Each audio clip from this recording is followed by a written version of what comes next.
ওদিকে চল ভাই, ওদিকে চল।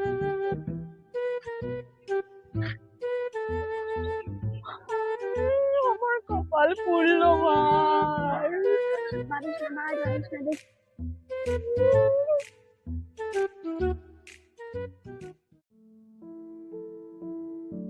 সরি রে, অনেকটা দেরি হয়ে গেল।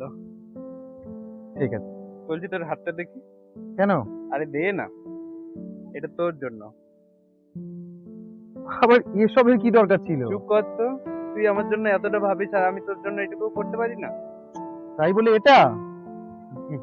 চল, আর কোনো কিন্তু টিন্তু না। চল, খিদে পেয়েছে তোর, কিছু খাবি? এখন কি খাবি? চল না, ওই দিকটা দেখি দোকান টোকান আছে। ঠিক আছে চল। কি করে কি করে আমার মতো একটা সুন্দরী গার্লফ্রেন্ড থাকতে আমার বয়ফ্রেন্ড ওই ছেলের পিছনে লাট্টু হয়ে ঘুরছে? দেখ ভাই, আমার মনে হয় তোর বয়ফ্রেন্ড ওই ছেলেটার পেছনে টাকার জন্য পড়ে আছে, আর না হলে ওর মধ্যেই কোনো গন্ডগোল। কালা জাদু? হ্যাঁ, কালা জাদু? হ্যাঁ ভাই, আমার মনে হয় ওই ছেলে নিশ্চয়ই আমার বয়ফ্রেন্ডের উপর কালা জাদু করেছে, নাহলে আমার বয়ফ্রেন্ডের মতো শীতের সাথে একটা ছেলে ফাঁকা হয়ে গেল ভাই। তোর বয়ফ্রেন্ডের না টাকার লোভ আছে, আর টাকার লোভে তোর বয়ফ্রেন্ডের জন্য তোকে বুঝতে পারছেন না। ভাই বিশ্বাস কর, আবির আর যাই হোক টাকার জন্য পাগল নয়। আরে তুই দেখতে পাচ্ছিস না ওই ছেলেটা তোর বয়ফ্রেন্ডকে কত কিছু গিফট করছে, তারপরও বলবি তোর বয়ফ্রেন্ড টাকার লোভী নয়?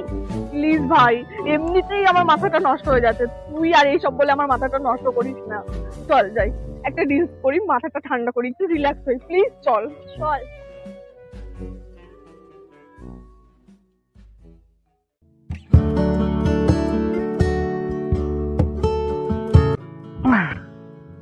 বাবু, শার্টটা পরে কেমন লাগছে? হ্যাঁ, লাগছে ওই কোনো রকম। নিশ্চয়ই হয়েছিল। তো এটা কবে কিনলে? সে কি, আগের মাসে শপিং মলে গেলাম, তুমিই তো এটা কিনে দিয়েছিলে। আমি? হ্যাঁ তুমি, গত মাসে যে আমরা একসঙ্গে শপিং এ গেলাম, তুমিই তো এটা পছন্দ করে আমাকে কিনে দিয়েছিলে। ও আচ্ছা, তো তারপর বলো। এক সেকেন্ড দাঁড়াও।